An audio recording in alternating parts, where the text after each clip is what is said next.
Baik. Bismillahirrahmanirrahim. Assalamualaikum warahmatullahi wabarakatuh.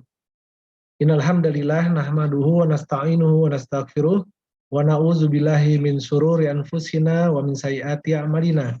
May yahdihillahu fala mudhillalah wa may yudlil fala hadiyalah. Asyhadu an la ilaha illallah wa asyhadu anna Muhammadan abduhu wa rasuluhu la nabiyya ba'dah.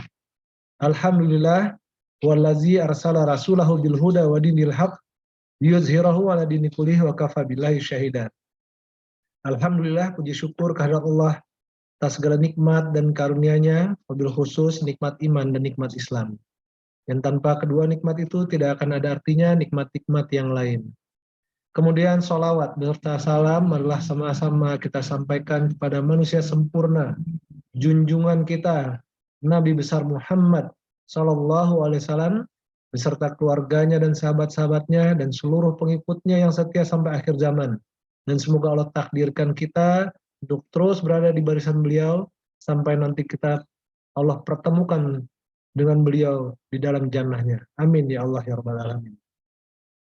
Alhamdulillah pada hari ini Allah masih izinkan kita untuk berkumpul di majelis mulia, yang majelis ilmu, bersama yang kita muliakan, yang kita cintai, guru kita Ustaz Ahmad Susilo Hafizahullah Ta'ala. Semoga Allah selalu menjaga beliau dan keluarganya, sehingga terus bisa mendampingi kita untuk mentadaburi ilmu-ilmu agama. Amin ya Allah ya Rabbal Alamin. Sebelum kita memulai, mari kita siapkan lingkungan di sekitar kita agar bisa fokus kita nanti dalam menyimak kajian. Kita bersihkan hati kita luruskan niat kita, bahwasanya hadirnya kita di majelis ilmu ini semata-mata ingin mendapatkan ridhonya Allah Ta'ala. Mari kita mulai dengan membaca basmalah. Bismillahirrahmanirrahim. Rabbi zidni ilma warzuqni fahma wansurni ilman nafi'a wa malamu taqabbala. Baik, pada hari ini kajian kita membahas kitab Adab dan Akhlak, yang tema pada hari ini adalah bertawakal hanya kepada Allah semata. Mari sama-sama kita simak kajian yang akan dibawakan oleh guru kita Ustaz Ahmad Susilo Hafizahullah Ta'ala. Tafadhol Maskuron Ustaz. Jazakallahu khairan, akhi Syafar. Bismillah. Assalamualaikum warahmatullahi wabarakatuh. Waalaikumsalam warahmatullahi wabarakatuh. Innal hamdalillah nahmaduhu wa nasta'inuhu wa nastaghfiruh wa na'udzu billahi min syururi anfusina wa sayyiati a'malina. May yahdihillahu fala mudilla lahu wa may yudlil fala mudilla lahu. Asyhadu an la ilaha illallah wahdahu la syarika lahu wa anna Muhammadan abduhu wa rasuluhu la nabiyya ba'da.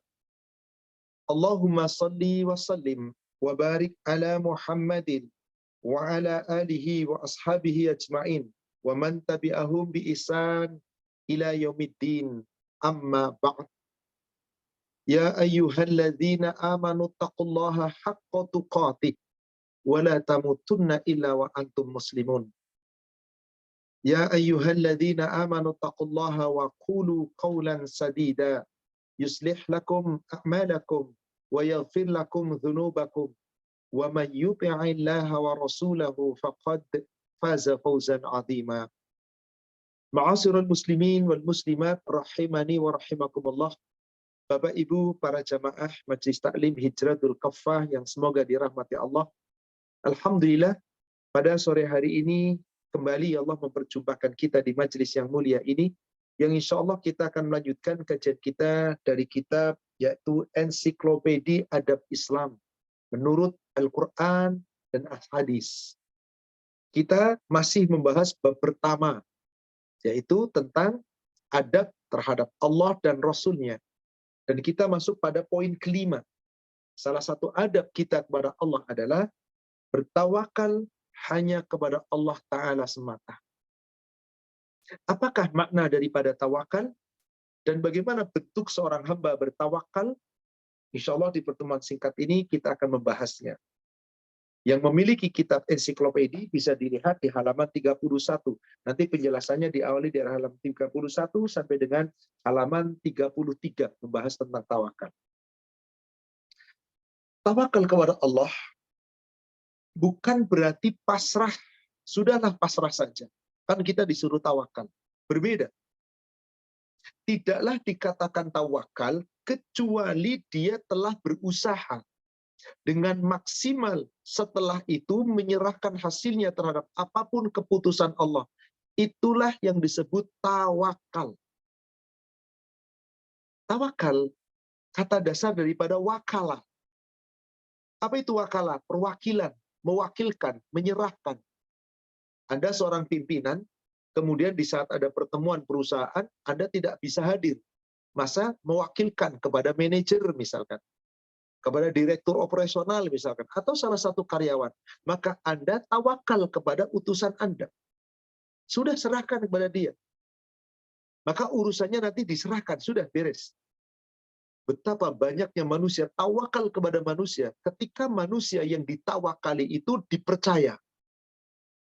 Mungkinkah bapak-bapak, ibu-ibu, jamaah sekalian yang semoga dirahmati Allah, akan tawakal, menitipkan, mewakilkan kepada seseorang yang orang itu tidak bisa dipercaya, yang orang itu terkadang dusta, khianat, dan seterusnya? Nggak mungkin. Pasti memilih orang terbaik yang akan mewakili kita untuk suatu usaha kita. Nggak mungkin sembarangan memilih. Itu dalam urusan dunia, dan kita bisa dapati betapa banyak orang seperti itu. Bagaimana kita? Saudaraku seiman, untuk urusan dunia kita, untuk urusan akhirat kita, mari kita wakilkan. Diwakilkan kepada siapa? Allah. Ada yang tidak percaya dengan Allah? Ada yang tidak yakin dengan Allah? Ada yang ragu dengan Allah? Hanya orang-orang yang tidak beriman.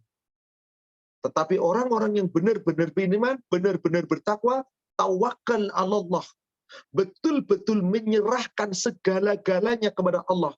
Karena demi Allah kita nggak akan mampu hidup di dunia dengan baik sampai nanti di yaumil akhir. Kecuali cuma satu, tawakal Allah. Tawakal Allah. Ini kunci saudara sekalian. Maka apa makna tawakal? Menyerahkan segala sesuatu, kita gantungkan, kita serahkan, kita percayakan, semua hanya kepada Allah. Terserah Allah. Allah yang menentukan. Allah yang menentukan. Dan inilah yang seharusnya kita amalkan. Salawat serta salam semoga terlimpahkan, tercurahkan kepada Nabi kita, Rasulullah Muhammad SAW. Semoga tercurah kepada seluruh keluarga, sahabat, dan seluruh pengikutnya hingga yaumil akhir. Saudara sekalian, di samping kita bertawakal kepada Allah semata, maka hendaknya pula menyerahkan seluruh perkara kepada Allah dan selalu bergantung kepadanya. Betul-betul menyerahkan, sudah serahkan. Allah wakil kita, maka kita hanya tawakalnya kepada Allah. Mewakilkan segala sesuatu, serahkan kepada Allah. Jika Anda sedang dalam keadaan sakit, serahkan kepada Allah urusan tubuh kita. Jika Anda dalam keadaan susah, serahkan urusan permasalahan kita kepada Allah. Jika Anda dalam keadaan gundah, serahkan kegundahan Anda kepada Allah. Jika Anda kesulitan rizki, kesulitan harta, serahkan semua rizki kepada Allah. Ringan hati kita insya Allah. Kalau betul-betul kita memahami tawakal dengan benar, maka menyerahkannya pun dengan sempurna hanya kepada Allah. Tawakal Allah. Maka coba, Bapak Ibu, apa yang diperintahkan kita? Ya, apa yang Allah perintahkan kepada kita melalui contoh Rasulnya? Ketika kita hendak bepergian, keluar rumah, apa yang kita baca? Begitu kita keluar dari rumah kita. Bismillah, tawakkaltu 'ala Allah, la haula wala quwata illa billah. Dengan menyebut nama Allah, aku serahkan segala-galanya kepada Allah, tidak ada daya dan kekuatan kecuali dari Allah. Sayangnya ucapan itu diucapkan oleh seorang muslim, tapi tawakalnya tidak ada, cuman teori. Boleh jadi dia belum paham apa makna tawakal. Boleh jadi dia tidak tahu sama sekali apa itu arti tawakal. Bahkan boleh jadi dia tidak pernah mau tahu apa itu arti tawakal. Maka wajib seorang muslim memahami makna tawakal dan bagaimana bertawakal pada Allah dengan sebenar-benarnya tawakal. Saudara sekalian, tidaklah disebut tawakal kecuali kita harus usaha maksimal. Artinya apa? Orang yang tawakal itu harus ada action dulu, usaha dulu secara maksimal. Hasil akhirnya serahkan kepada Allah. Itulah yang disebut tawakal. Ini merupakan buah daripada ma'rifatullah. Kita mengenal Allah. Dan kita mencintainya, kita iman kepadanya, kepada kekuasaannya yang agung, yang maha luas, kekuatannya, hikmah dan ilmunya, yang memiliki segala sesuatu. Maka dikatakan, tawakal adalah buah dari pengetahuannya bahwa Allah senantiasa membela orang-orang yang beriman, serta berkeyakinan bahwasanya jika Allah menghendaki sesuatu, pasti akan terlaksana. Segala sesuatu yang menentukan adalah Allah. Manusia tidak bisa berbuat apapun. Manusia bahkan tidak mampu hanya untuk berkedip saja. Jika Allah tidak berikan kepada kita kekuatan, nggak mampu. Apalagi urusan-urusan besar. Maka segalanya kita serahkan kepada Allah. Karena sesungguhnya yang menjaga kita, yang mengawasi kita dari segala perkara dunia maupun akhirat, semuanya itu adalah Allah yang menjaga kita. Allah yang akan melindungi kita. Berangkat dari situlah seorang hamba mukmin hanya bertawakal kepada Allah Ta'ala, tidak bertawakal kepada selainnya. Sebagaimana firman Allah Subhanahu wa taala, di sini penulis menyebutkan salah satu penggalan dari surat 5, surat Al-Maidah ayat yang ke-23. Qala rajulani minal ladzina yakhafun. Ini berkaitan ketika Nabi Musa dengan kaumnya Bani Israel yang telah ditolong oleh Allah dari kejaran Fir'aun dan selamat, memerintahkan kepada kaumnya untuk apa? Masuk ke Baitul Maqdis. Serang, ada di sana ada musuh Allah. Tapi durhaka kaumnya Musa ketika itu. Bani Israel yang tidak bersyukur kepada Allah. Bahkan mereka merasa ketakutan. Mereka nggak mau masuk. Bahkan dengan enak mengatakan, coba saya akan tunjukkan dari ayat ke-22-nya. Di situ mereka berkata, qalu ya Musa. Berkata mereka, ya Musa, inna fiha qauman jabbarin. Di dalam negeri itu ada kaum, yaitu ada kaum yang sangat-sangat kuat dan kejam. Wa inna lan nadkhulaha. Kami sesungguhnya sekali-kali tidak akan memasuki kota itu. Hatta yakhruju minha. Sampai mereka, orang-orang yang kejam dan bengis itu keluar dari kota itu. Fa iyakhruju minha. Kalau mereka sudah keluar daripadanya, fa inna dakhilun. Kami masuk.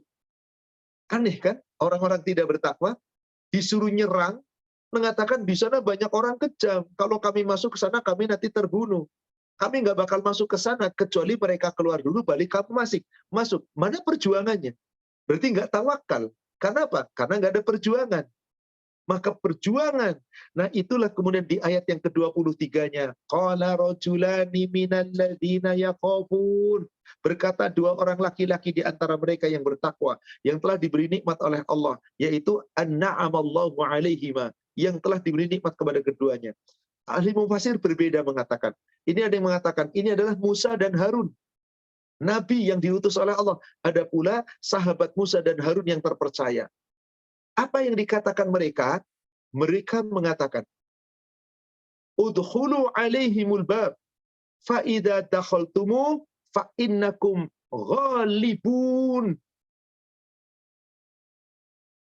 Serbulah mereka melalui pintu gerbang negeri itu, memberi semangat.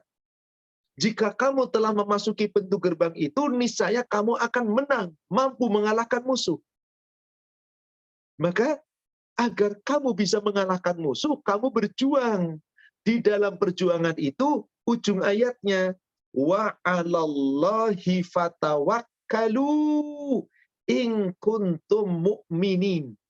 Dan hendaklah kepada Allah saja kamu tawakal jika kamu memang benar-benar orang beriman. Jadi hanya orang beriman yang Allah perintahkan tawakal. Artinya kalau ada orang tidak tawakal berarti tidak beriman. Karena Allah perintahkan kita harus tawakal. Tawakal kepada siapa? Tawakal kepada Allah. Allah yang menguasai segala-galanya. Inilah perintah tawakal. Dan Allah perintahkan siapapun kita, orang-orang yang beriman, wajib tawakal hanya kepada Allah. Setelah diawali dengan usaha, diawali dengan kesungguhan. Saya akan tunjukkan, penulis di sini tidak banyak menyebutkan ayat Al-Quran, tapi saya akan rujuk beberapa ayat Al-Quran untuk kita ketahui bahwa yang merintah kita tawakal itu adalah Allah. Surat Al-Furqan, surat 25, ayat ke-58. Allah Subhanahu wa taala berfirman, "Wa tawakkal 'alal hayyil ladzi la yamut." Bertawakallah kamu kepada Allah, Zat yang maha hidup, yang tidak pernah mati. Itulah kenapa kita harus tawakal sama Allah. Maha hidup, tidak pernah mati. Berarti mengawasi terus, menjaga terus, dan terus akan selalu menjaga dan mengawasi hambanya, apalagi yang benar-benar beriman. Disuruh tawakal kita hanya kepada Allah. Zat yang maha hidup, yang tidak mati, wasabbih bihamdi. Dengan cara apa? Senantiasa kamu dalam keadaan apapun bertasbih, sucikan nama Allah dan puji namanya. Usaha maksimal, suci Allah, zikrullah, ingat Allah, sucikan, puji nama Allah, sucikan nama Allah. Tawakal Anda akan dibantu oleh Allah. Wa kafa bihi bidzunubi ibadihi khabira. Cukuplah, dialah Allah yang mengetahui dosa hamba-hambanya. Tahu hambanya itu berdosa, tapi jika hamba itu kemudian kembali kepada Allah, tawakal kepada Allah, Allah yang akan menjaga. Maka siapakah Allah yang harus kita tawakal kepadanya? Yang maha hidup, yang tidak pernah mati, yang kita harus bertasbih, bertahmid, memuji dan menyanjung namanya. Ayat yang berikutnya, ayat 59. Alladzi, yaitu zat yang khalaqas samawati wal ard wa ma bainahuma fi sittati ayyam, yang telah menciptakan langit, yang telah menciptakan bumi, dan telah menciptakan segala makhluk yang ada di antara itu, antara langit dan bumi. Allah ciptakan dalam kurun waktu sittati ayyam, 6 masa. Subhanallah. Summa istawa 'alal 'arsy. Kemudian Allah beristiwa, bersemalam di atas arsy. Siapakah dia itu? Ar-Rahman. Dialah Allah yang Maha Pengasih. Fas'al bihi khabira. Subhanallah. Allah perintahkan supaya apa? Hendaklah kepada Allah orang-orang yang lebih mengetahui itu. Maka dia senantiasa hanya meminta kepada Allah.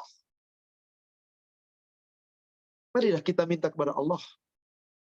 Dialah Ar-Rahman. Dialah yang Maha Pengasih. Maka tanyakanlah tentang Allah kepada orang-orang yang mengetahui.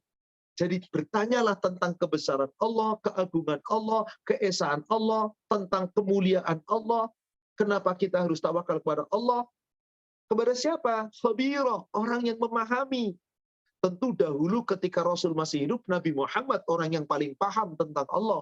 Maka setiap sahabat bertanya tentang Allah, tentang aturan Allah, pasti kepada Nabi Muhammad SAW. Maka sekarang kita ingin bertanya tentang agama, tentang Allah, tentang bagaimana hukum-hukum tawakal, tanyalah, fas'alu ahla dzikri in kuntum la ta'lamun.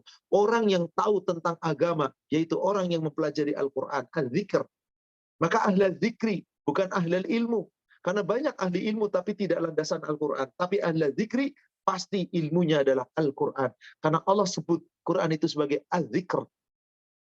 Jadi jelas di sini saudara sekalian. Ada perintah tawakal. Ada perintah tawakal. Bahkan para nabi dan rasul pun hanya disuruh oleh Allah tawakal kepada Allah. Maka setiap pengikutnya yang merasa dirinya beriman, tidak boleh kepada siapapun tawakal, kecuali hanya kepada Allah. di penghujung dari surat Ibrahim, surat 14 di ayat yang ke-11. Kalau kita baca dari awal dikatakan qalat lahum rusuluhum innahnu illa basyarum mithlukum. Telah berkata rasul-rasul mereka kepada mereka, yaitu kepada kaumnya, kepada umatnya. Hai kaumku, hai umatku, aku ini manusia biasa seperti kamu. Walakinallah yamunnu ala man yasha'u min ibadih. Akan tetapi Allah memberikan karunia kepada siapapun dari hamba-hamba Allah yang Allah kehendaki. Maka orang yang tawakal kepada Allah, yakinlah yang namanya karunia pasti Allah yang akan memberi. Jangan takut. Allah yang mengatakan ini, Allah yang akan memberi karunia kepada siapapun yang Allah kehendaki di antara hamba-hambanya. Wa ma kana lana an na'tiyakum bisultanin.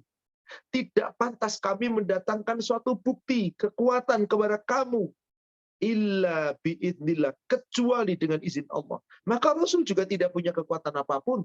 Para Rasul pun tidak punya kemampuan apapun kecuali atas izin Allah. Maka apa perintah Allah di ujung ayatnya?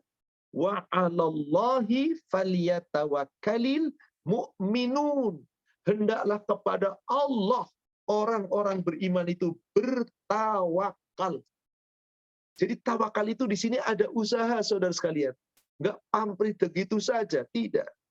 Sekarang mari kita uraikan beberapa keterangan yang disebutkan oleh penulis pada bab ini. Tawakal hanya kepada Allah, maka ini akan memberikan pengaruh yang sangat besar.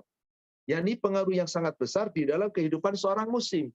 Apa pengaruh yang besar kepada kehidupan seorang muslim jika dia tawakal? Pertama, perlindungan Allah terhadap hambanya yang mukmin dengan menjaganya dari keburukan manusia dan jin dan dari segala makhluk yang buruk serta dari seluruh keburukan sebagaimana Allah telah berfirman, berjanji di penggalan surat At-Thalaq ayat yang ketiga. Allah yang menjanjikan ini. Sebetulnya kalau kita mau lengkap lagi dari ayat yang kedua, di bagian ujung dari ayat kedua. Wa may yattaqillah yaj'al lahu makhraja. Barang siapa yang bertakwa kepada Allah, Allah akan mengeluarkan segala masalah. Ada jalan keluar dari masalah apapun. Lalu ke ayat ketiganya, wa yarzuqhu min haitsu la yahtasib. Allah akan memberikan rizki kepada orang yang bertakwa tadi dari jalan manapun yang Allah kehendaki. Bahkan jalan itu tidak diduga-duga. Tidak disangka-sangka. Allah beri. Wa may yatawakkal 'ala Allah fahuwa hasbuh. Dan barang siapa yang bertawakal kepada Allah, niscaya Allah akan mencukupkan segala keperluannya, kebutuhannya. Allah yang mencukupi. Innallaha balighu amri. Sesungguhnya Allah telah melaksanakan segala urusannya. Qad ja'alallahu likulli syai'in qadra. Sungguh Allah telah menjadikan segala sesuatu ada ketentuannya, telah ditetapkan. Selama hamba itu tawakal kepada Allah, yakinlah Allah pasti akan menolongnya. Allah akan melindunginya. Allah akan menjaganya. Yang terpenting bagi kita di sini, mari bertawakal sebenar-benarnya tawakal. Ada sebuah hadis, yang hadis ini Rasul menyebut burung, tentang burung. Hadisnya sahih, diriwayatkan oleh Imam Ahmad, dan juga diriwayatkan oleh Imam Muslim. Dari sahabat Abu Hurairah, Rasulullah SAW bersabda, Yadkhulul jannah. Mereka, yaitu akan masuk surga. Siapa? Mereka. Siapa mereka itu yang dimaksud? Aqwamun, yaitu seseorang, di mana orang itu afidatuhum mithlu afidati toir. Akan masuk surga seseorang yang hatinya tawakal seperti hatinya burung. Kenapa Rasulullah mengibaratkan suatu burung? Ketawakal itu dengan burung. Coba perhatikan. Ada hadis yang lain yang diriwayatkan oleh Imam At-Tirmidzi. Perhatikan hadis ini. Rasulullah SAW bersabda, "Lau annakum kuntum." Andai kata sekiranya kalian semua itu tawakkaluna 'ala Allah, benar-benar bertawakal kepada Allah, haqqa tawakkuli, benar-benar tawakal yang sebenarnya, la ruziqtum kama yurzaqut thair. Maka Allah benar-benar akan memberikan rizki kepada kamu seperti Allah memberi rizki kepada burung. Taghdu himasan wa taruhu bitannah. Pagi-pagi burung keluar sarangnya, lapar, perutnya kosong, pulang kenyang, bisa ngasih makan anak-anaknya. Kenapa? Burung itu tawakal. Nggak pernah burung mengeluh. Subhanallah. Kadang-kadang puluhan kilometer ditempuh oleh burung hanya untuk cari makan. Allahu Akbar. Tawakalnya burung itu. Keluar sarang, perutnya kosong, lapar. Dia tetap berusaha mencari. Makanan telah disediakan oleh Allah. Yang penting nyari. Kemudian setelah dapat, bahkan ada yang dikumpulkannya di temboloknya, ada yang dikumpulnya di begitu sampai sarang dikeluarkan lagi untuk anak-anaknya. Anaknya kenyang, dirinya kenyang. Itulah tawakalnya burung. Maka tadi kata Rasulullah, andai kata manusia bertawakal seperti hatinya burung, sahnya kepada Allah, maka Allah Subhanahu wa taala mengatakan apa? Akan mendapatkan surga orang yang tawakal itu. Maka andai seorang manusia betul-betul bertawakal kepada Allah seperti tawakalnya burung, pasti Allah akan memberi rizki. Kalau begitu, apa maksudnya di sini? Apa yang bisa kita petik? Usaha maksimal. Jangan berputus asa dari rahmat Allah. Terus berusaha, adapun hasil terserah Allah. Kenapa? Karena urusan rizki bukan urusan kita, urusan Allah. Memang tiap manusia pengen rizkinya banyak. Manusia pengen rizkinya melimpah ruah. Pengennya hartanya banyak. Pontang-panting Anda kayak apa? Kalau belum Allah tetapkan rizkinya, nggak bakal dapat. Nggak usah pontang-panting, cuman sekedar ringan. Kalau Allah sudah tetapkan rizkinya, pasti dapat. Tapi ada usaha, pasti. Tinggal nanti Allah lihat. Usahamu halal atau haram. Usahamu baik atau buruk. Yang kamu dapatkan itu rizki yang dicari dengan cara yang benar atau cara yang salah. Itu riba ataukah itu yang barokah. Maka semua itu akan dipertanggungjawabkan. Tawakal adalah kita berusaha maksimal. Apapun hasil akhirnya, serahkan kepada Allah. Terutama tentang rizki. Allah katakan tadi, yarzuqhu min haitsu la yahtasib. Wa may yatawakkal 'ala Allah fa huwa hasbuh. Allah akan cukupi segala kebutuhannya. Kebutuhan loh, bukan keinginan. Beda, kalau keinginan tiap-tiap orang beda, pengen kaya. Kalau kebutuhan standar. Coba saya tanya, orang miskin yang punya uang cuma 10 juta, itu untuk setahun. Miskinnya luar biasa. Tapi tiap pagi dia tetap mencari, apakah dengan nyari-nyari barang-barang yang masih bisa dipakai di sampah, atau dimanapun. Dengan orang konglomerat yang hartanya 10 triliun, 10 juta dengan 10 triliun. Beda 0 doang, satunya mah sama. Kira-kira kebutuhannya sama nggak? Monggo jawab. Sama atau tidak? Saya yakin ada yang jawab sama, ada yang jawab beda. Sama. Kebutuhannya sama. Demi Allah. Orang kaya, orang miskin, kebutuhannya sama. Sama-sama untuk butuh pakaian, sama-sama butuh makan, sama-sama butuh minum, sama-sama butuh oksigen, butuh air, butuh tempat tidur, butuh tempat bisu kendaraan. Butuh. Orang miskin makan seadanya, sepiring, 2 piring sudah. Orang kaya makan mewah, sepiring, 2 piring sudah. Beda di harga. Tidur, orang miskin sudah ngontrak rumah 1 petak, tidurnya nggak pakai alas kasur, cuman sekedar gelaran tikar tipis, nikmat. Orang kaya nggak bakal maunya di tempat mewah, kasurnya empuk, harganya ratusan juta, belum tentu nyenyak. Itu kebutuhan, pakaian sama, nutup aurat. Bedanya apa?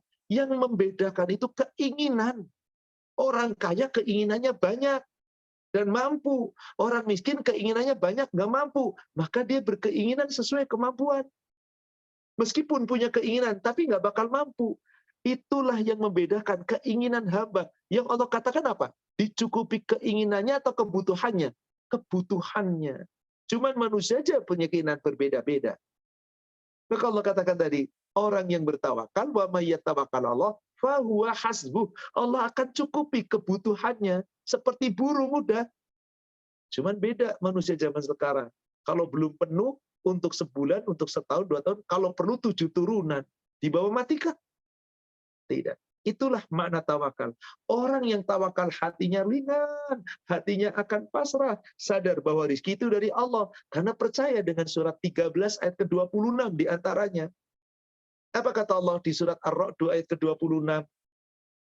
Allahu yabsutur rizqa liman yasha'u wa yaqdir. Allah lah yang melimpahkan, melapangkan rizki kepada siapapun hamba yang Allah kehendaki. Wa yaqdir, Allah yang menyempitkannya pula. Lapang sempit Allah yang atur. Wa farihu bil hayati dunia. Tapi kebanyakan manusia pengen rizki dunia yang lapang. Karena mereka bergembira dengan dunia. Coba kalau nggak dapat dunia yang lapang. Sedih, nggak tawakal. Inilah karena nggak tawakal, jadinya sedih. Coba tawakal. Sudah pasrah ini ketetapan Allah. Meskipun aku sudah usaha. Maka Allah tutup ujung ayatnya mengatakan begini. وَمَا الْحَيَاةُ الدُّنْيَا فِي الْآخِرَةِ إِلَّا مَتَاعٌ. Sesungguhnya, kalau kamu pengen tahu, padahal yang namanya kehidupan dunia ini dibandingkan kehidupan akhirat, ya Allah, kesenangan yang sedikit. Maka orang yang tawakal yakin yang terbaik itu bukan di dunia.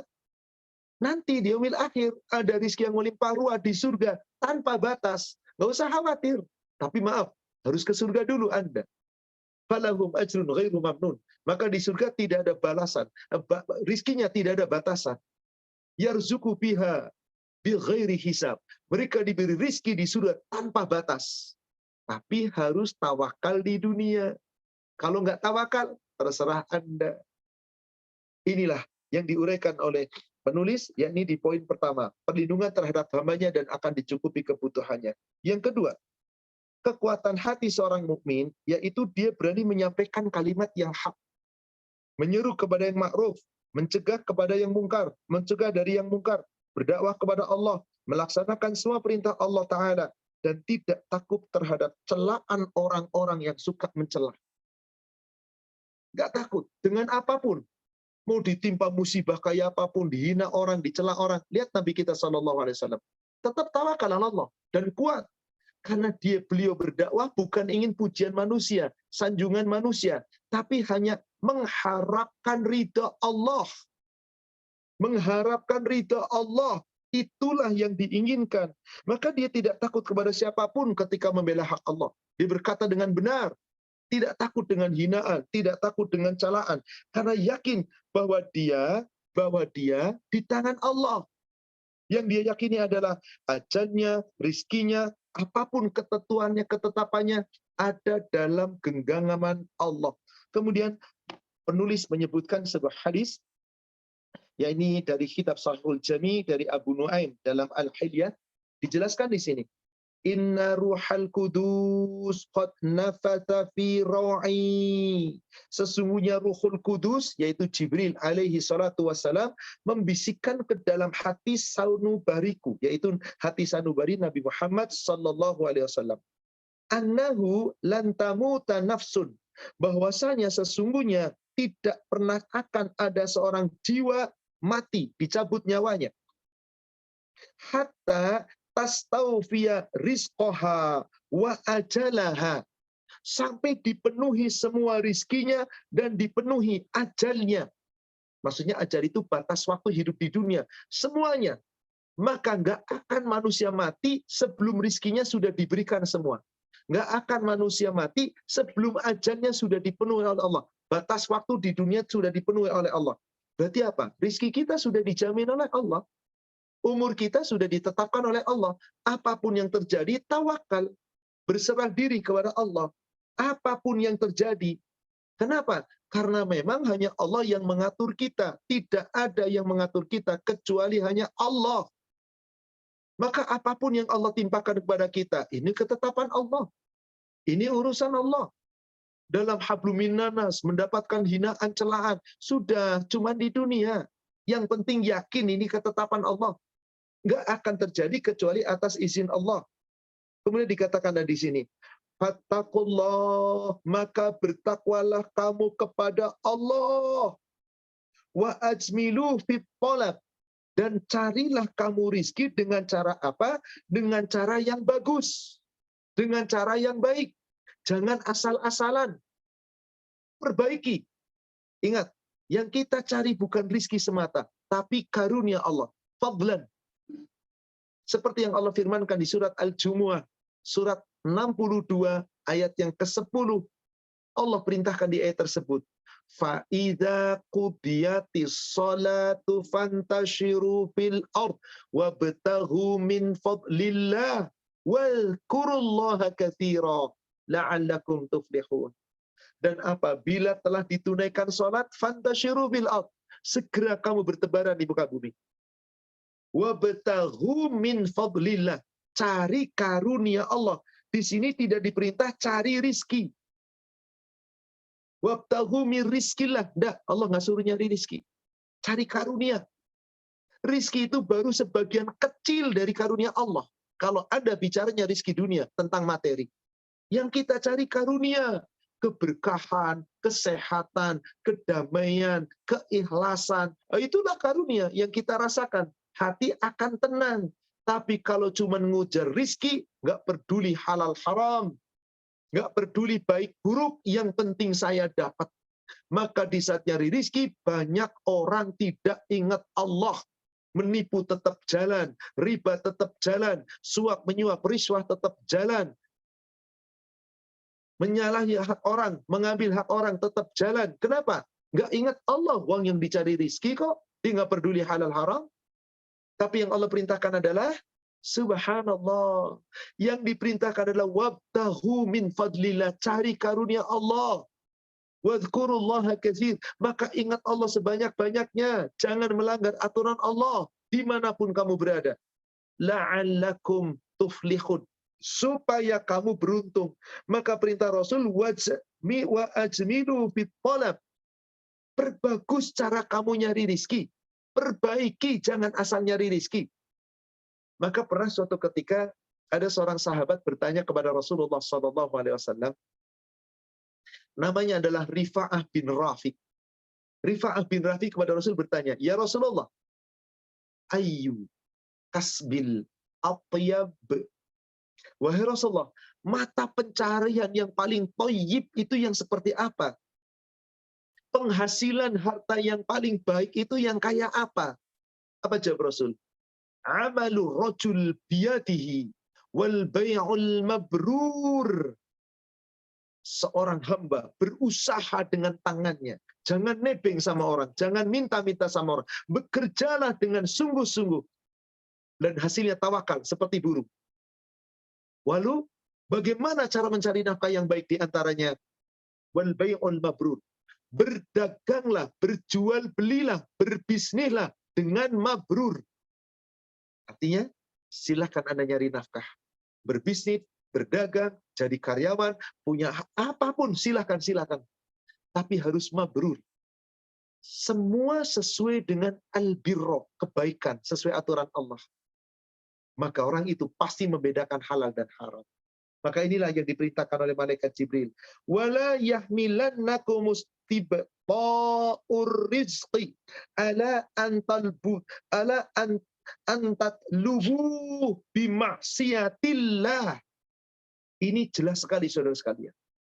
Di samping kita mencari rizki dengan cara yang halal, perbaiki cara mencari rizki kita, maka janganlah kamu ketika rizki itu datang kepada kamu terlambat, lalu kamu memaksa supaya rizki cepat datang dengan cara bermaksiat kepada Allah. Saya kalau bisnis kayak gini terus, kayaknya untungnya kecil banget. Udahlah, kalau nggak suap menyuap, zaman sekarang gimana lagi? Nggak apa-apalah, yang penting nanti saya akan sodakoh kalau sudah dapat rizki. Akhirnya apa? Rizki belum datang, dia melanggar aturan Allah. Lalu dia bermaksiat kepada Allah dengan cara berbuat riba, dengan cara riswah, karena dia nggak sabaran, cuma dapat rezeki sedikit, pengen yang banyak. Akhirnya yang haram dikerjakan dengan cara menipu dan seterusnya. Maka di sini dikatakan, wala yahmilannakum istibqa ar-rizqi ala antat lubuhu bimaksiatillah.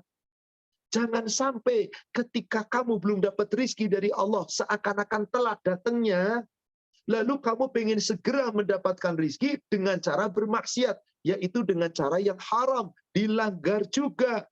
Jangan, haram itu tidak boleh. Fa inna ma indallah la yunalu illa bi ta'atihi. Karena sesungguhnya yang ada di sisi Allah tidak akan diperoleh kecuali dengan mentaatinya. Kalau tidak taat cara mencarinya, haram, nggak akan barokah.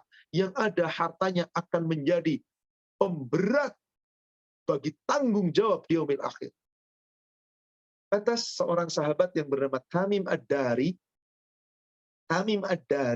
hadis ini hadis yang sahih yang diriwayatkan oleh Imam An-Nasai, juga diriwayatkan oleh Imam Baihaqi.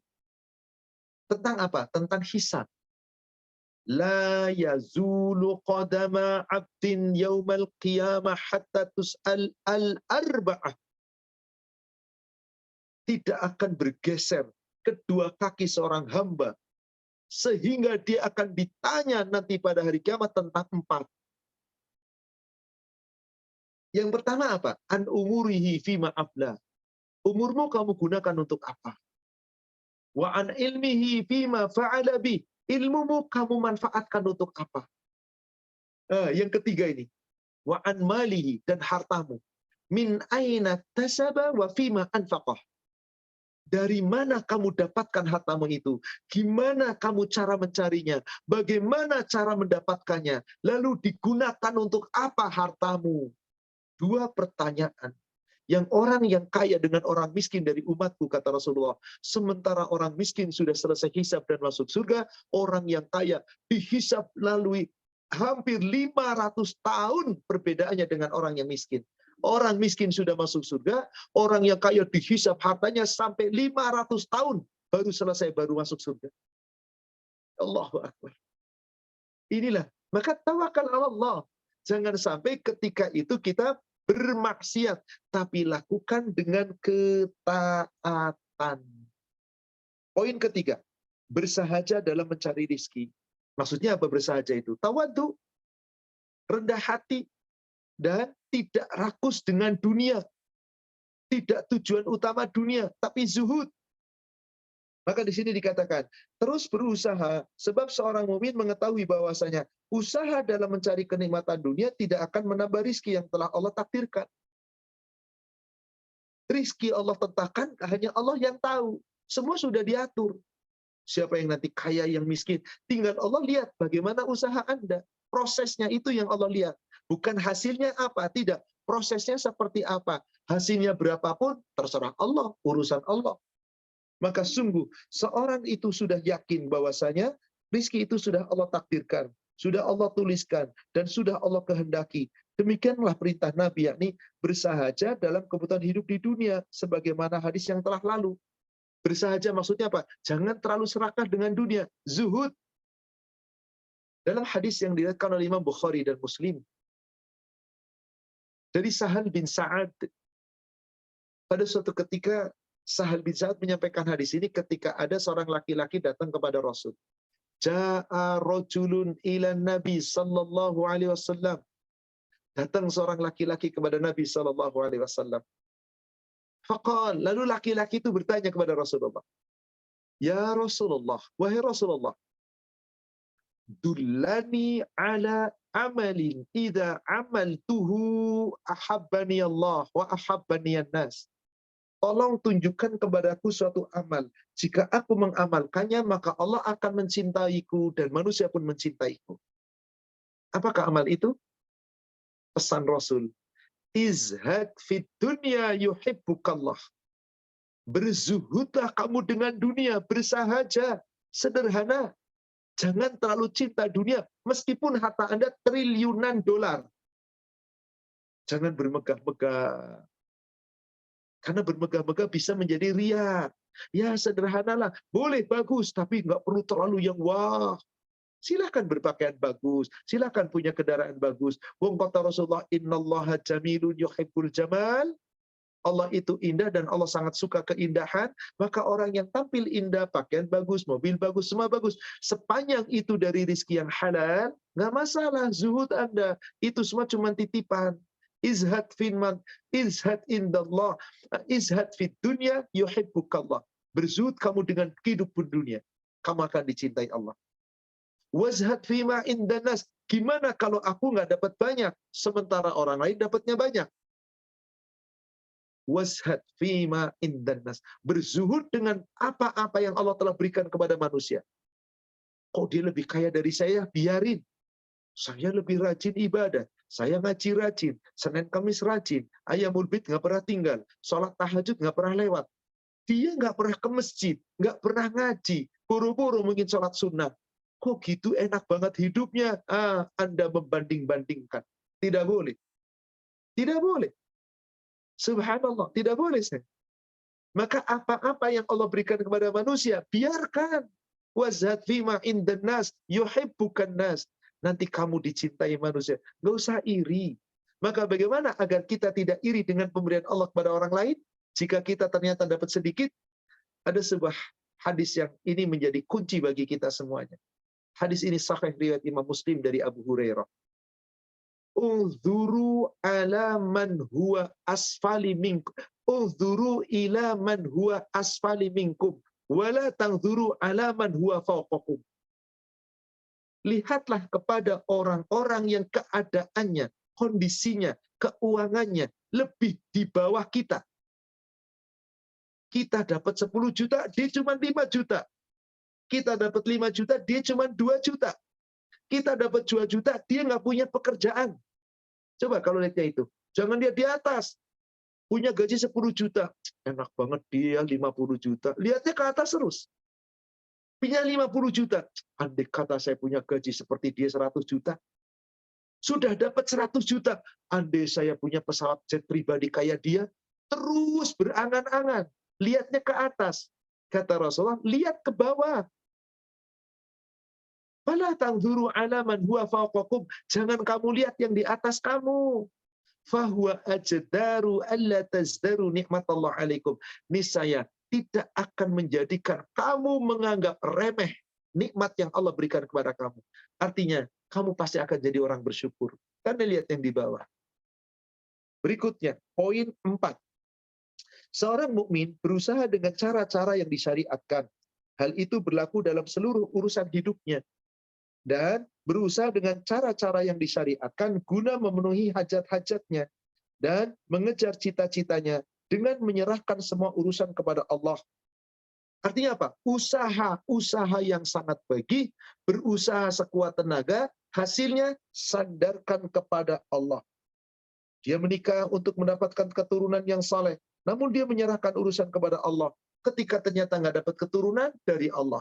Ketika dapat keturunan, sudah dididik tapi nggak jadi soleh, kita sudah punya usaha. Dia bertani dan mengairi sawahnya agar dapat memetik panen dan keuntungan. Silakan, bisa jadi panennya melimpah ruah. Syukuri, ternyata gagal panen sedikit. Sabar. Inilah dia tawakal. Kemudian, dia pun lakukan, dia berobat karena mengharapkan kesembuhan. Dia tahu bahwa kesembuhan di tangan Allah. Silakan berobat. Tapi yakin, bukan dokter, bukan obat. Allah yang menyembuhkan. Maka ketika sembuh, alhamdulillah binikmatihi tatimmus salihah. Ketika belum sembuh, alhamdulillah ala kulli hal. Qaddarallah wa ma syafa'al. Maka ucapan ini akan keluar dari orang-orang yang tawakal. Kemudian apa? Tawakal tidaklah menafikan usaha dengan cara-cara yang telah disyariatkan. Artinya tawakal harus ada bagian daripada usaha. Tidak boleh hanya berpangku tangan. Sebab meninggalkan usaha secara total merupakan tawakal semu, bukan tawakal yang sesungguhnya. Di sini penulis hanya menyampaikan sampai sini. Saya ingin perlihatkan tawakal dalam hal pergaulan. Saudaraku sekalian, kadang-kadang dalam pergaulan kita dapat hinaan, kita dapat celaan. kita dapat macam-macam gunjingan. Bersabar, tawakal Allah. Itulah Nabi. Bukan untuk membalas, tapi terus memaafkan. Terus memaafkan. Jika ada perselisihan, bermusyawarah, apapun hasilnya, nggak cocok keinginan, tetap tawakal Allah. Itulah jalannya Nabi dalam pola hidup beliau bersama dengan sahabat. Maka beliau dicintai oleh para sahabatnya. Silahkan buka surat 3, yakni surat Ali Imran 159. Fabima rahmatin minallah lintalahum. Maka disebabkan karena rahmat Allah, dia, yang ini Muhammad SAW, lintalahum. Benar-benar beliau sangat lintalahum. Apa artinya? Berlaku lemah lembut, berlaku sayang, berlaku sangat sabar kepada para manusia. Meskipun tadinya musuh, bahkan sedang dimusuhi sekalipun.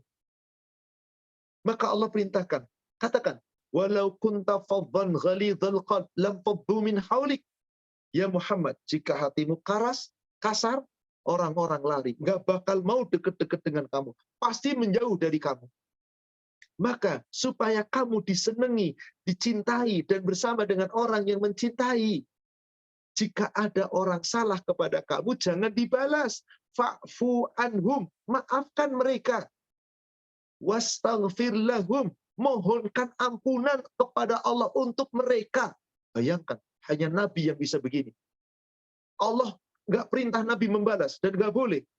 Satu yang Allah perintahkan, maafkan dia ya Muhammad, maafkan mereka ya Muhammad, dan doakan kepada Allah supaya Allah mengampuni mereka. Ada orang bisa begitu? Nabi kita mampu. Ini akhlak luar biasa. Karena beliau orang paling tawakal. Sadar hinaan celaan itu juga terjadi karena izin Allah. Maka kemudian di ujung ayatnya Allah katakan, wasyawirhum fil amr. Jika ada apapun permasalahan dalam suatu perkara, urusan, jangan ego, jangan Anda radikal, jangan Anda pengen merasa paling benar sendiri, jangan. Harus bagaimana?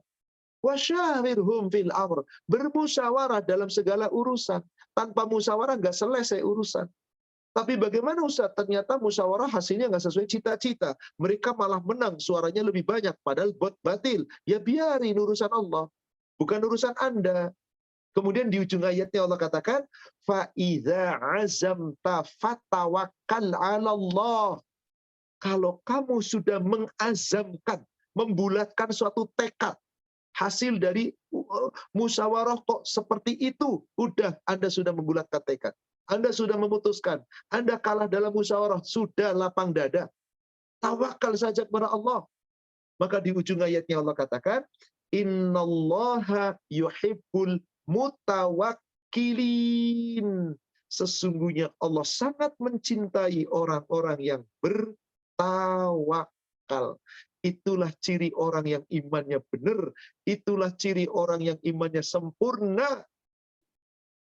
Semoga kita termasuk hamba-hamba yang tawakal. Inilah saudara seiman, uraian tentang poin kelima, yaitu buah daripada bagaimana adab kita terhadap Allah, yaitu tawakal Allah dalam segala urusan. Jangan protes dengan ketetapan Allah. Jangan pernah berkata, kok begini, kok begitu, coba kalau begini, coba kalau begitu. Jangan. Tawakal Allah. Semua sudah menjadi qadarullah. Qadarullah wa ma syaa fa'al. Ini takdir Allah, ini ketetapan Allah. Apapun yang Allah ingin lakukan, Allah berbuat tanpa ada campur tangan manusia. Allah yang menentukan. Adapun manusia berusaha, itu perintah. Hasil akhir, nggak ada campur tangan manusia. Itu semua terserah dengan Allah. Demikian tentang makna tawakal. Wallahu a'lam. Demikian saudaraku seiman. Dengan demikian poin 5 sudah kita selesaikan. Insya Allah kita masuk poin berikutnya di pertemuan yang akan datang. Poin ke-6. Selalu mengaitkan diri kepada Allah tabaraka wa ta'ala. Wallahu a'lam. Demikian. Baik Ustaz, jazakallah khairan katsiran Ustaz atas ilmunya. Masya Allah Ustaz. Ini sangat relevan dengan kehidupan sehari-hari Ustaz ya. Tadi Ustaz sebutkan terutama yang berkesan buat anak pribadi Ustaz mengenai doa keluar rumah gitu. Bismillahirrahmanirrahim. bahwasanya tawakal ini bukan hanya di akhir Ustaz ya, bahkan di awal kita melakukan Dari sesuatu awal. udah tawakal. Jadi bukan semua dilemparin ke Allah, gue usaha asal-asalan habis itu kasih ke Allah, tawakal sama Allah, itu nggak bisa begitu Ustaz ya. Tidak. Faiza Kan azam dari awal tadi. Mau dari usaha awal. sudah tawakal dulu. Tapi ada bukti. Makanya Hmm, tadi Rasulullah membandingkannya sama burung. betul, Masya Masuk Allah. surga orang yang hatinya seperti burung. Kenapa? Burung itu tawakalnya luar biasa. Dia pergi pagi-pagi lapar, siang malam-malam pulang kenyang. Masya Allah. Dan itu juga tadi ayat yang terakhir ya, Faiza azamta fatawakal Allah. Baru berazam saja sudah langsung bertawakal Sudah. gitu ya. Jadi kita nggak boleh berbangga dengan ikhtiar kita nanti, walaupun ikhtiar harus Tidak maksimal boleh. kan ya. Meskipun kita hebatnya kayak apa, suksesnya mah nggak boleh. Wah Nanti saya kayak hebat nih Fir'aun. gitu ya. Iya, nanti kayak Zamam. Nanti Masya kayak Allah. Namrus. Nggak boleh. Meskipun maaf akhi, banyak manusia yang begitu. Nauzubillah. Coba buka surat 39 ayat 49. Ketika lagi susah, ya Allah, ya Allah, ya Allah, tawakalnya luar biasa. Usaha pontang-panting. Gimana ketika sukses? Lihat hayatnya. Wa idza massal insanu durru da'a. Adapun manusia ketika ditimpa kesulitan, dia berdoa kepada kami.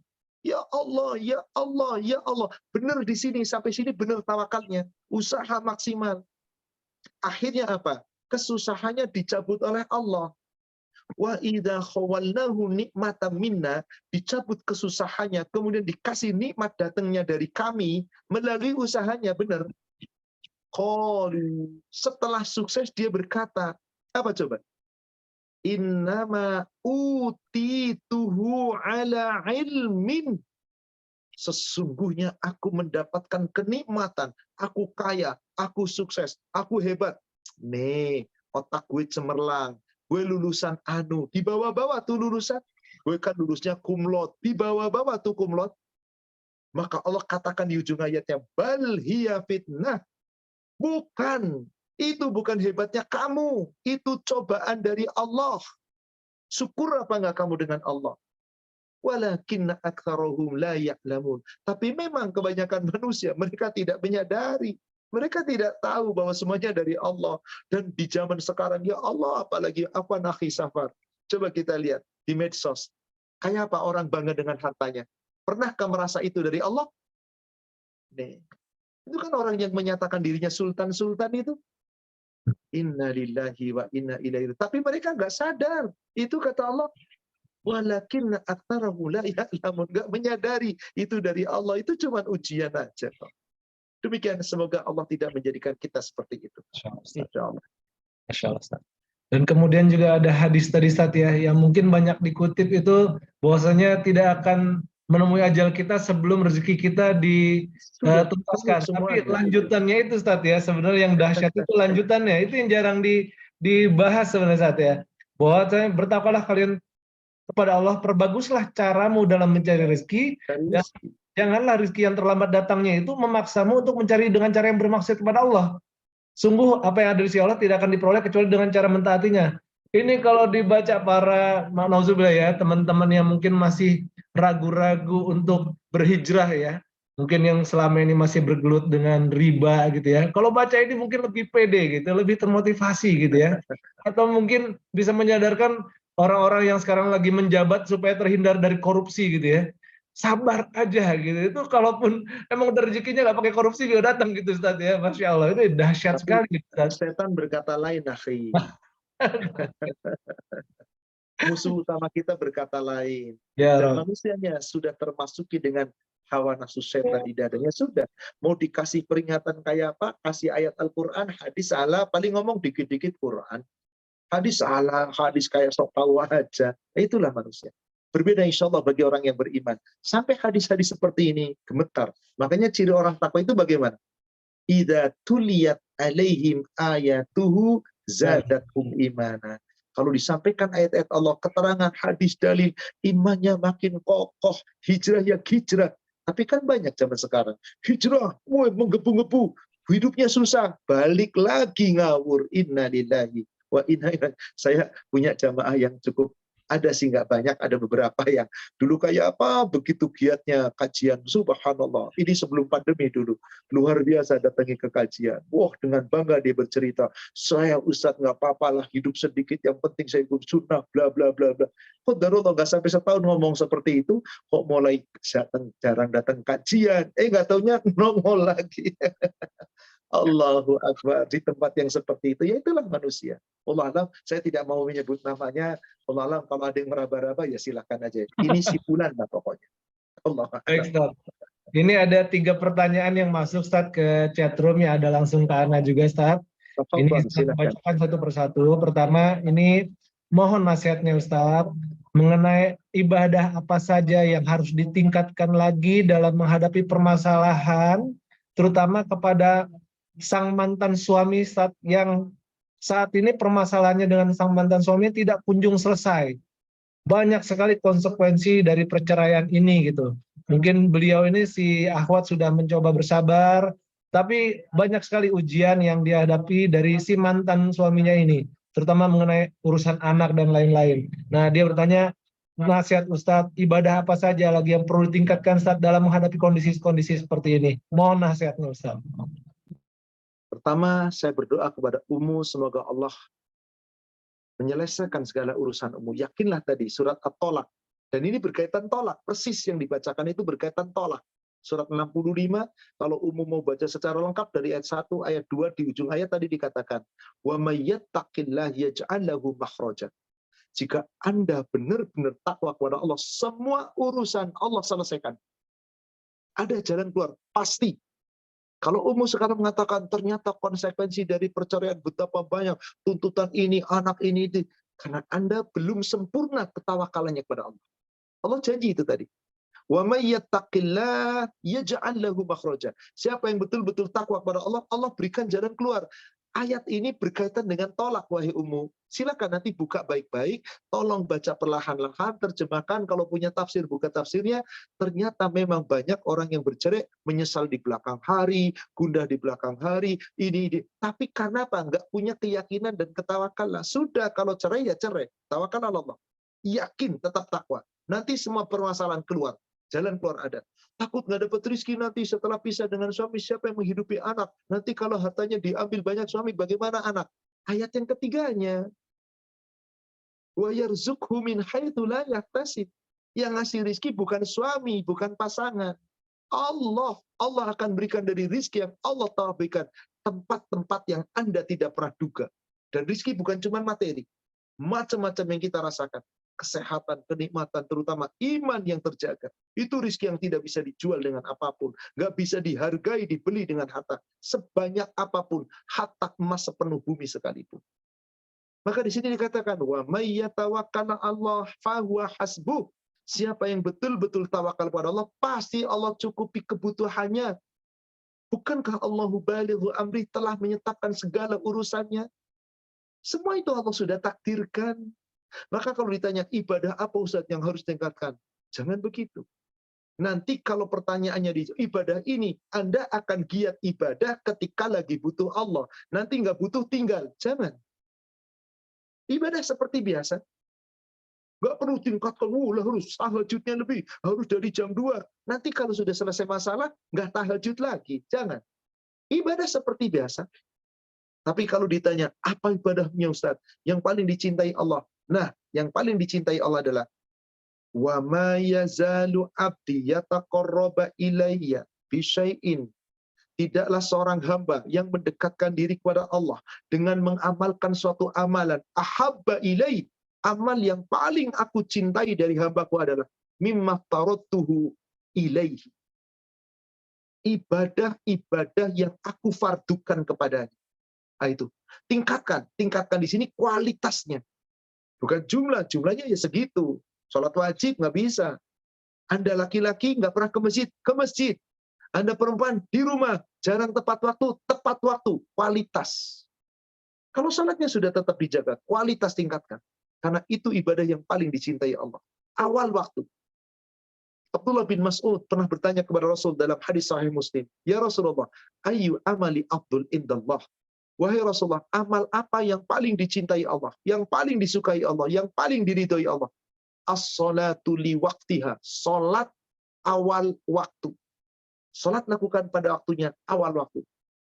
Perbaiki. Peningkatannya kualitas. Kemudian bagaimana yang sunnah? Wa ma taqarraba ilayya abdi bin nawafil. Tidaklah seorang hamba lebih mendekatkan diri kepadaku dengan ibadah-ibadah yang sunnah hatta uhibbah, sehingga nanti aku akan mencintainya. Hatta idza ahbabtuhu, sehingga kalau aku telah mencintainya, kuntu sam'ahu alladhi yasma'u bihi, kuntu absaruhu alladhi yubsiru bihi, wa yadahu alladhi yabtishu biha, wa rijlahu alladhi yamsu biha. Kalau aku sudah mencintai hambaku, nanti aku jadi penglihatannya, dia melihat, dijaga oleh Allah. Aku menjadi pendengarannya, dia mendengar, dijaga oleh Allah. Aku akan menjadi tangannya, dengan itu tangannya berbuat, dijaga oleh Allah. Kakinya melangkah, dijaga oleh Allah. Wala ini sa'alani la'u'tiyanna. Jika dia sudah menjalankan itu dan aku telah cinta kepadanya, dia minta kepadaku, aku beri. Wala in ista'adani la'uidanna. Jika dia minta perlindungan kepadaku, aku lindungi. Hadis sahih riwayat Imam Bukhari. Subhanallah, saudara sekalian. Ini jaminan Allah. Jadi kepada penanya, apa yang harus ditingkatkan? Kualitas ibadah wajibnya tingkatkan dengan baik, kualitas ibadah sunnahnya juga kualitas dan kuantitasnya baguskan, tapi jangan hanya lagi susah. Canangkan, saya ini bukan karena supaya timbul masalah itu lila, supaya semua selesai, tidak. Tapi ya Allah, aku ingin mendekatkan diri kepadamu sedekat-dekatnya ya Allah. Setelah itu berdoa, maka ibadah Anda tujuannya bukan supaya masalah selesai, tapi ingin mendekatkan diri kepada Allah, dan Anda berdoa kepada Allah. Insya Allah, selesai masalah, Anda tetap dekat dan makin dekat kepada Allah. Tapi kalau ibadah ditingkatkan tujuannya supaya masalah selesai, dijamin masalah selesai, meninggalkan Allah. Dan ini sudah banyak terjadi. Maka jangan salah niat, jangan salah. Maka bersemangatlah dan terus tawakal Allah. Wallahu a'lam. Demikian. Masya Allah, Ustaz. Jadi fokusnya bukan ke masalah ya, Ustaz. Fokusnya kepada ridho Allahnya tadi ya. Iya, Sumpah kita mau ibadah itu dekat bukan pada hal Allah, kok ingin dicintai Allah kok. Itu yang banyak kekeliruan itu, akhi. Maka lihat, begitu urusan selesai, dia bersyukurnya syukur sesuai dengan versinya, nggak menurut Allah. Maka yang kemudian ninggalin lagi. Kok sekarang nggak pernah duha lagi? Sibuk gue, jam 7 udah berangkat. lupa Kok gitu. sekarang nggak pernah ngaji lagi? Waktunya sempit banget saya. Kok sekarang nggak tahajud lagi? Gue pulangnya malam, jam 11 baru tidur. Kalau jam 3 harus bangun kan besok kerja lagi. Besok ini. Alasan aja. Kenapa? Karena di saat susah, dia meminta kepada Allah untuk menghilangkan susahnya. Ini tolong. Kan seperti tadi, di surat apa coba? Surat 39 ayat 49. Lagi susah dekat Allah, dekat karena supaya dicabut susahnya. Dicabut susahnya dapat nikmat. Nah, lupa sama Allah. Jangan. Jadi tujuannya bukan itu, tetapi saya ingin dekat dengan Allah. Ya Allah, saya curhat, saya innama ashku bathi wa khuzni ilallah. Kau yang menggang aku, tawakal aku serahkan kepada, bebanku sangat berat ya Allah, aku nggak sanggup kecuali aku serahkan kepadamu ya Allah. Terus usaha maksimal. Coba ketika itu dilakukan, insya Allah ibadah kita tetap ikhlas. Dicabut masalah, nggak dicabut masalah, kita tetap kualitas ibadahnya bagus. Kalau tujuannya tadi dicabut masalah, masalah tercabut kan, nikmat, ibadahnya kendor. Terus-terusan ditimpa musibah, makin getol ibadah, musibah terus-terus, ngersulo, ngedumel. Saya kan udah sholat, ya Allah, kurang apa saya? Tahajud tiap malam, duha tiap hari, sedekah juga, zikir pagi petang nggak pernah ditinggal, puasa Senin Kemis, ayamul bid nggak pernah tinggal, ngaji tiap hari, kok nggak pernah selesai-selesai masalahku ya Allah? Akhirnya kan begitu, ya kan? Jangan, kembali, niatkan kita karena Allah. Lalu kita berdoa, kita meminta, apapun yang Allah telah tetapkan pada kita, nggak bakal berubah, kecuali kehendak Allah. Itulah makna tawakal. Tawakal itu begitu dalam, akhi. Mudah diucapkan sebagaimana tadi, Bismillah tawakal tu ala Allah. Cuman omdo mau berangkat keluar rumah. tapi nggak paham apa itu tawakal. Maka tadi di awal saya jelaskan makna tawakal secara mendasar. Dan ini prakteknya berat, sungguh berat. Tapi seberat apapun, mari kita jalankan. Karena susah kita hanya sementara di dunia. Jika tawakal kita sempurna, bukankah nanti Allah akan balas dengan jannah, tenang, di surga nggak ada susah lagi. Insya Allah. Wallahu a'lam. Demikian. Baik, Ustaz. Sebelum Ana tertampar-tampar lebih jauh lagi, Ustaz, kita masuk ke pertanyaan berikutnya, Ustaz. Ini ada pertanyaan dari seorang akhwat tentang adiknya yang mu'alaf. Kalau sang adik ini menjadi, adiknya berarti perempuan nih, Ustaz, sebagai ibu yang menjadi imam untuk anak laki-lakinya yang masih usia 4 dan 6 tahun. Maka posisi sholatnya itu berdiri sejajar atau sang anak di belakang sang ibu tadi, Ustaz? Mohon nasihatnya, Ustaz. Jadi si ibu jadi imamnya si anak. Jadi imam, ya. Anak Anak itu laki-laki atau perempuan? laki-laki, umur 4 dan umur 6 tahun. Oh, anak masih muda.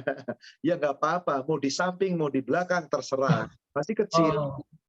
Tapi kalau mau merujuk kepada dalil, laki-laki jadi imam, apabila makmumnya sendiri, imam sebelah kiri, makmumnya sebelah kanan. Sejajar. Tidak begini, tapi sejajar. Ini kalau imamnya dengan makmum satu orang. Nah, kalau imamnya satu dan makmumnya lebih dari satu, 2 orang atau lebih, maka satu persis di belakangnya imam, satu sebelah kanannya. Ada lagi sebelah kirinya, dan seterusnya. Laki-laki. Dan perempuan di belakangnya laki-laki. Bagaimana kalau imamnya perempuan? Ini imam perempuan, ini makmum perempuan, satu. Seperti laki-laki, sejajar. Makmumnya 2, sebelah sininya.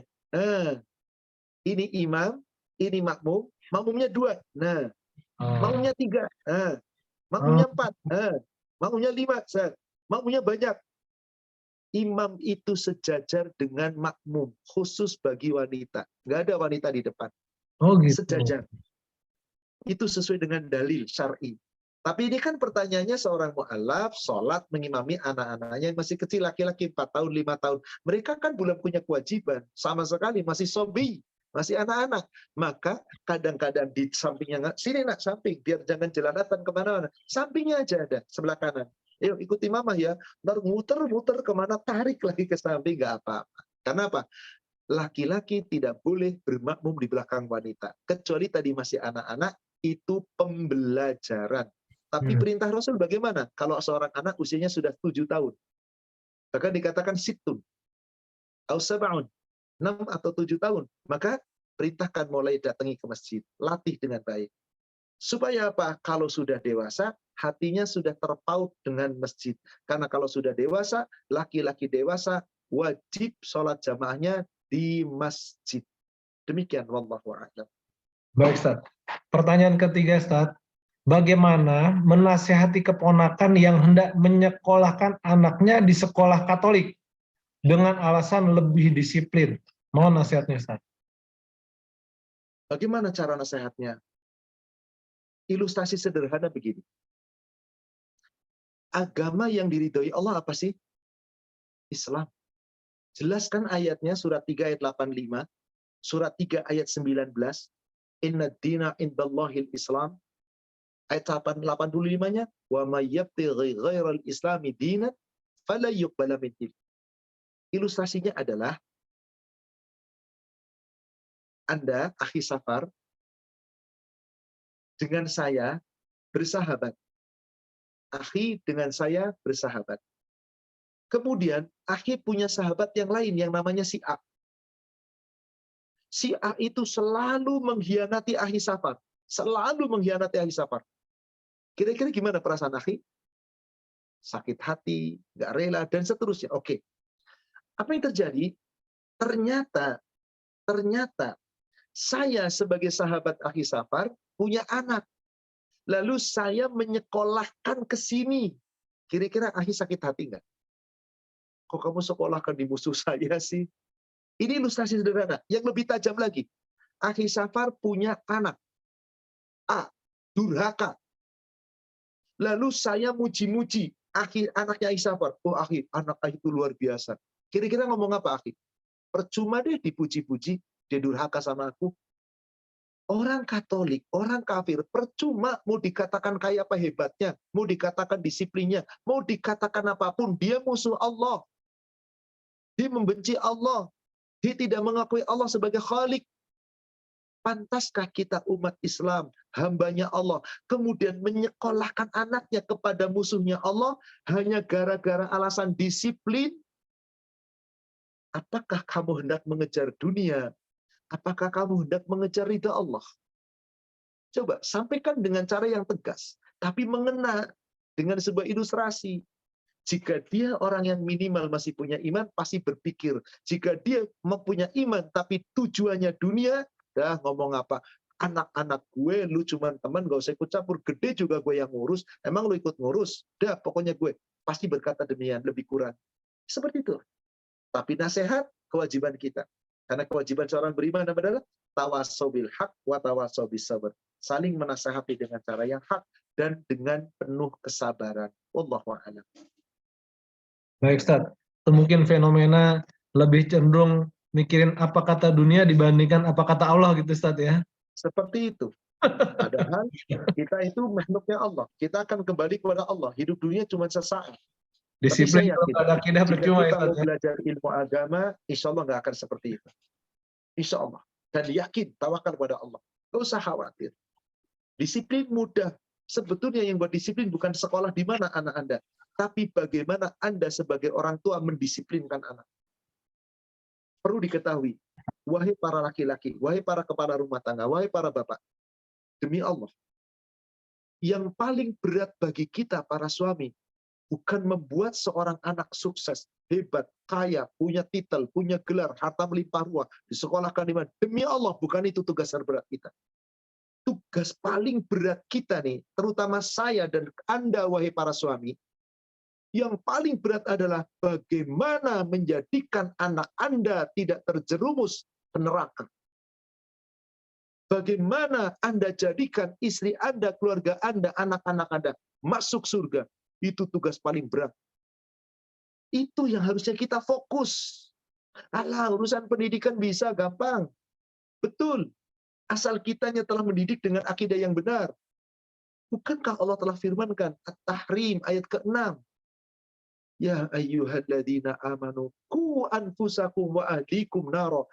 Domir ayyuhalladzina amanu ini adalah untuk para kepala rumah tangga. Bapak-bapak, suami, qawwam 'alan nisa. Jaga dirimu dan keluargamu. Siapa keluargamu? Istri kita dan anak-anak kita dari api neraka.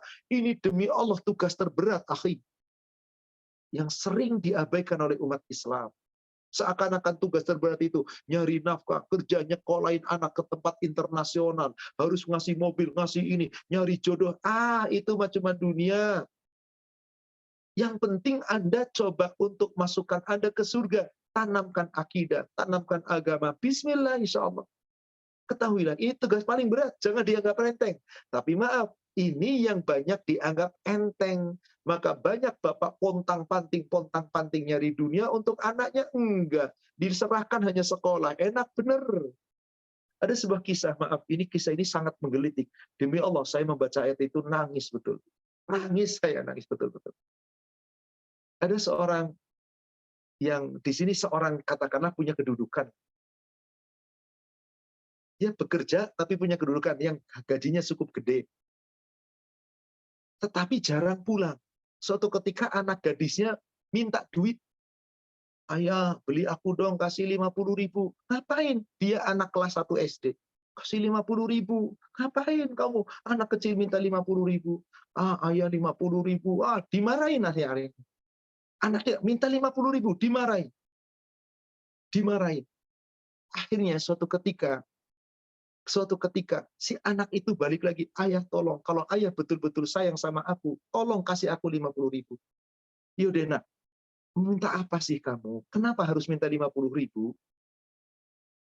Ayah waktu itu pernah cerita kepada ayah punya gaji berapa sih? Sekian juta. Kalau gitu ayah tiap hari dapat berapa garija kalau dihitung-hitung? Sehari dapat 500.000. Sehari 500.000. Jadi hitung saja kali sebulan ya sekian lah. 14 juta. Apa yang terjadi si anak itu? Aku ingin ya, aku udah nabung. Aku udah punya tabungan 450.000. Aku minta 50.000 sama ayah biar genep 500.000 ayah.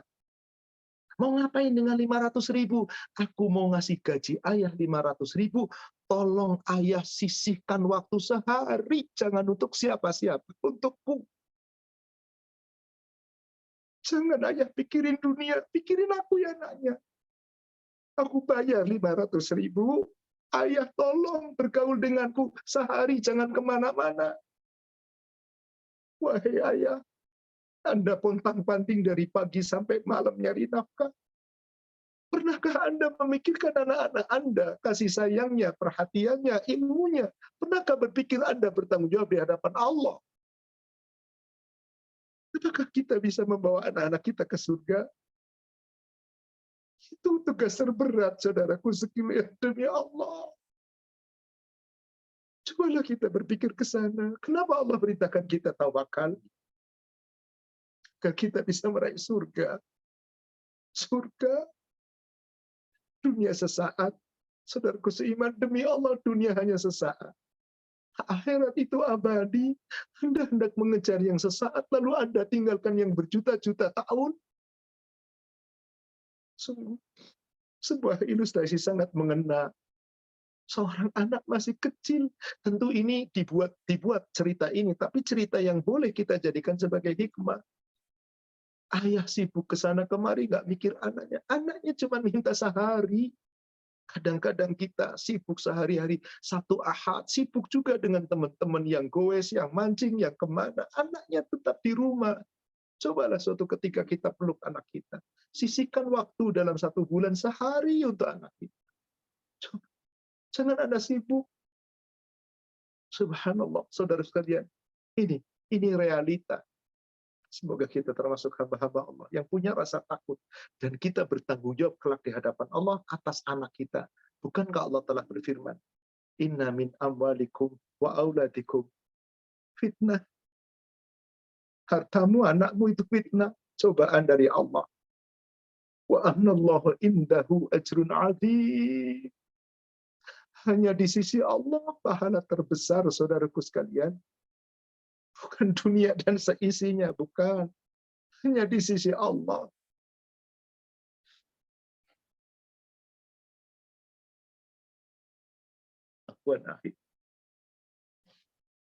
Demikian, semoga Allah membuka hati kita.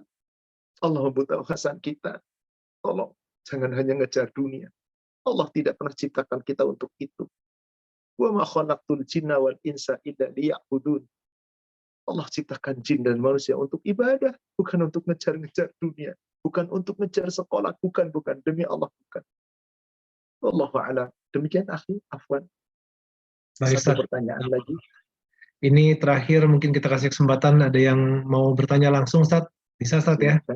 Silakan. Silakan. Abdul Ahmad Lubis, tafadhol.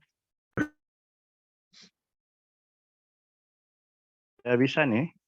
Assalamualaikum warahmatullahi wabarakatuh. Waalaikumsalam warahmatullahi wabarakatuh. Ya, senang sekali dengar beberapa pengajian dari Ustadz ya.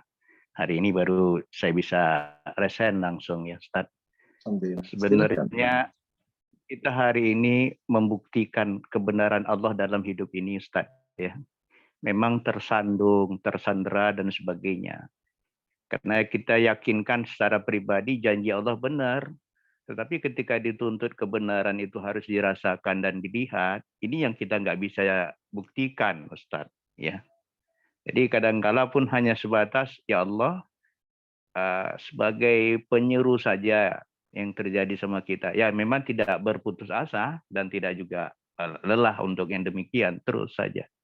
Tetapi kesadaran ini yang bisa memunculkan kan masih secara pribadi ini Ustadz. Kadang pribadi juga masih tersendat dengan terbolong-bolong, barangkali tersandera tadi seperti rutinitas dan lain sebagainya. Nah kita sadar semuanya tanggung jawab kita ya, secara pribadi kita hidup di muka bumi harus mengabdi kepada Allah. Kemudian kita meminta lagi dengan diberikan harta, kemudian diberikan keluarga dan lain sebagainya. Sebenarnya memang ini yang luar biasa, kita terus meminta kepada Allah, kan tentu ada feedbacknya nih Ustadz ya. Tentu ada tanggung jawab, maksudnya dalam arti feedback ini tanggung jawab. Namun begitu besar ya tanggung jawab, kadang kita masih juga lalai, menganggap ringan. Jangankan tanggung jawab secara keseluruhan, secara pribadi pun kita menganggap masih ringan juga nih sama Allah. Baik, Sementara mungkin Allah kan sudah lebih singkat Langsung ke Pak, pertanyaannya, Pak. pertanyaannya. Kita langsung ke Waktunya sudah pertanyaan menjelang maghrib. Saya maksudnya ya, paham apa yang Bapak sampaikan, insya Allah betul yang seperti Bapak katakan, kadang secara pribadi tiap-tiap manusia memang punya kemampuan iman takwa yang berbeda, tapi semoga kita terus berusaha dengan kita belajar, tingkatkan iman, tingkatkan aman, semoga kita menjadi hamba-hamba yang tawakal. Insya Allah tanggung jawab yang bisa dipertanggungjawabkan di hadapan Allah. Mungkin poin utama yang akan Bapak sampaikan?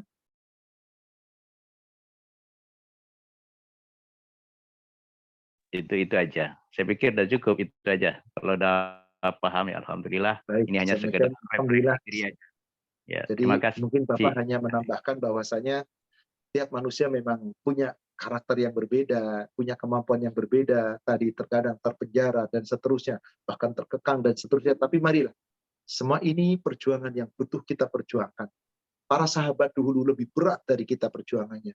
Nabi kita luar biasa beratnya.